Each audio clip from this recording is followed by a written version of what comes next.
Hello and welcome back to Football Scrutiny. Today we're going to be taking a look at the game between Manchester United and Sevilla. Unfortunately for Manchester United, they were too wasteful with their opportunities for goal and as such crashed out of the semi-finals of the Europa League when they really should have gone through. Start by looking at the starting lineups for Manchester United. Luke Shaw out injured, and as such Williams comes in at the left back role. Fred comes in for Matic alongside Pogba in the midfield, Fernandes, the main man for Manchester United, in the middle, Rashford and Greenwood on either side of Fernandes, and Martial up front. In the offensive phase, Pogba will move further forward into what would be more of an attacking 4-3-3 system, and then in the defensive phase they would drop back into a 4-4-2 or 4-4-1-1 system. The Sevilla side was a little bit harder to define. It was quite easy to see at the start it was a 4-3-3 system, but it was in the attacking phase that there was so much movement and mobility that it was difficult to define exactly what system they were playing. Often two centre-backs, the three midfielders, the high-pushing full-backs, and then the wide players coming inside, Suso and Ocampos, into those half spaces. With the full-backs moving up really high, it also looked like a 2-3-4-1 at times. And then with Fernando dropping in between centre-backs, there was a 3-2-4-1 visible, as well as a 3-4-3. In defence, it was more like a 4-1-4-1 system, with a high pressing on the cards, forcing Manchester United on occasions to play long. Getting into the analysis then, starting with the United penalty to make it 1-0. First we have to look at the fact there was a throw-in from the right-hand side. Nice movement, by the way, from Pogba and Fernandes, knowing that Sevilla defending man-to-man. Nicely worked out by Solskjaer's tactical team. Little pass into Pogba, flicks it through into Fernandes. And then Fernandes immediately looks for the crossfield ball, knowing that Rashford will be 2 against 1 with Navas. Here we can see that long ball over into Rashford. Navas signalling that he needs help because he's 2 against 1 now with Rashford and Williams. For me, the centre-backs from Sevilla need to shift across a lot quicker than they do and try and cover in to make it 2 against 2 instead of 2 against 1. When the ball does come into Rashford, it's a nice pass into Martial, and then he just drives through that space in between centre-back and full-back. Navas needs to be coming inside to try and block that run from Rashford. He almost gets there, but not quite. Unfortunate to give away a penalty, Sevilla. Also unfortunate not to score in the first place from Marcus Rashford. 1-0 to Manchester United following the penalty. Before we look at the goals, we're going to start by looking at Sevilla's position on attacking. And as we mentioned in the tactics, how the team moves around so much with so much mobility. I'm going to put in the running lanes. Here at the start of the back, let's talk about number 12 and 20. They move out either side and allow Fernando to drop back if they are pressured by two forwards. Banega would often drop into this area here to try and play out from the back.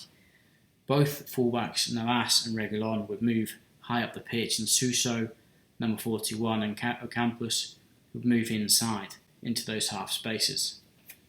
And of course, like I mentioned before, if there were two forwards coming, then Fernando would drop in between the centre-backs and try and play out from there. When the ball comes forward, the centre-back moves forward, Fernando would then move forward and Carlos come into cover. Okay, so here we can see one of those examples then of just highlighting the front three with Ocampos and Suso coming into those half spaces. Now we're highlighting the three midfielders. Look at how wide Banega is, holding his hand up to switch the play across. And then there's those two high fullbacks, Reguilón and Navas also. This is a little bit later on in the first half, and this is the perfect view of that tactical setup from Sevilla. We've put in the half spaces, the wide and the central channels, and we can see that the centre forward there is trying to fix down the two centre backs from Manchester United. Reguilón and Navas high up the pitch, and then in those half spaces, like I mentioned before, Suso and Ocampos into there. And of course also we can see those three centre midfielders in and around the two centre forwards from Manchester United with two centre backs at the back. That was the way that they played out and played those positional attacks. And of course the reason for telling all of this is because the movements there, exactly what led to the goal. Sevilla positional attack leading to the 1-0. Here I've highlighted the two fullbacks really high at the pitch and those three centre midfielders. When the ball is played across, this is a mistake for me. Greenwood jumps out onto a centre back, leaving it 2 against 1 on the right hand side. However, that being said, most of the Sevilla players are behind the Manchester United block, or in front of the Manchester United block I should say. Therefore, there's plenty of players behind the ball to be able to get across and defend this. So when the ball comes into Reguilón, Bissaka jumps out, Lindelof steps across, Maguire steps across, Williams also, and you've got the defensive stability and balance in the middle of the pitch from Pogba and Fred.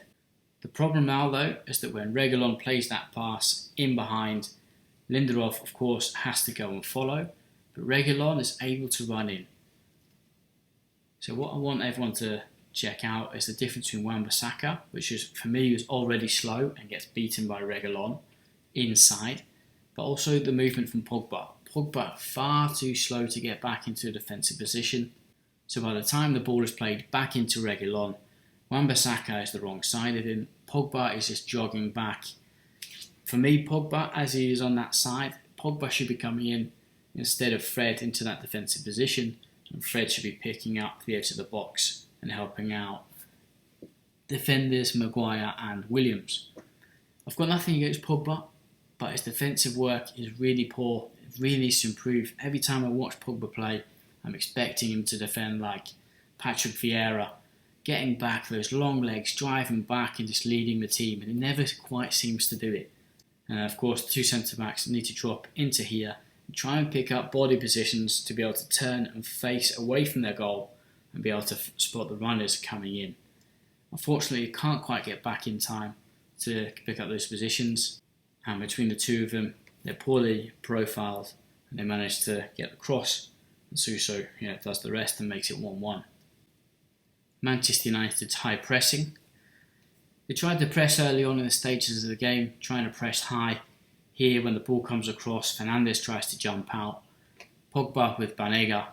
The problem is that the ball would often come into Banega, and with that superiority in the middle of the pitch, a quick, simple offload into another midfielder will then leave Manchester United exposed. Here we can see exactly that.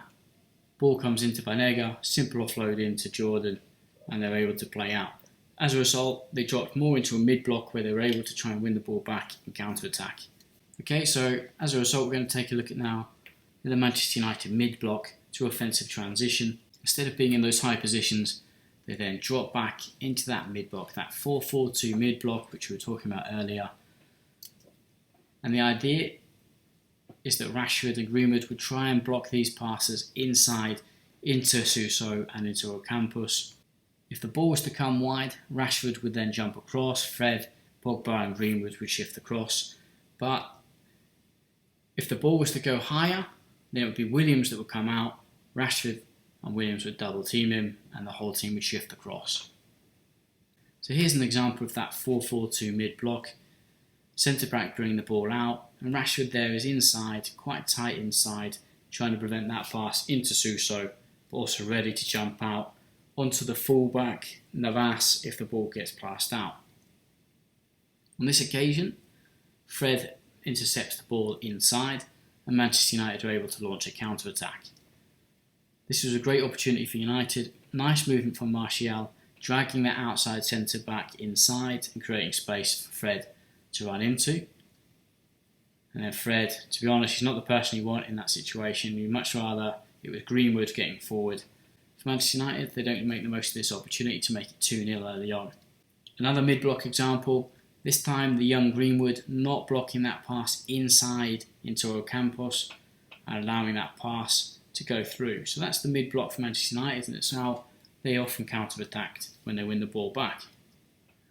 Now looking at the Sevilla high press. We didn't see Sevilla pressing high too often in the game, partially because Manchester United didn't play out short all that often. Why? Because they found it difficult when they pressed with one striker forcing the ball wide. They would then have superiority on this side of the pitch, leaving Rashford, Williams and Maguire out on the opposite side. It was difficult for United to play out, and therefore Seville dominated possession. Okay, here's that example then. ball out into Lindelof, striker presses in, Ocampos holds that inside line and then is ready to either go into Lindelof or jump out on press Wan-Bissaka. United did have plenty of chances in the game. Here's one for Martial, should have hit the target from here. Good opportunity for a striker of his level. 4 against 2 after winning possession back. What an opportunity to make it 2-1. Great save from the keeper. Just another minute later, 1-on-1 Martial with the keeper, another great save. And then came the Sevilla goal. This is going to be another rant, I'm afraid, and I'm afraid it's going to be against Rashford, and I'm afraid it's going to be against Paul Pogba again. I've got nothing against Paul Pogba. I think he's such an amazing player, but I just want him to run back like Patrick Vieira and defend like he should. So the time is 77:18 on the clock when that ball gets shifted across onto the opposite side of the pitch. Firstly, I want Rashford to be able to get there and try and prevent Navas from coming forward. So here's a 4 against 3. Rashford has taken him far too long. It's taken him 6 seconds to get there. If he'd have just got there 1 second earlier, then Navas can't make that forward run. Okay, so if Rashford was there, Navas can't get forward. Unfortunately, he's not there, and as a result, he's able to pass the ball and then make a run forward.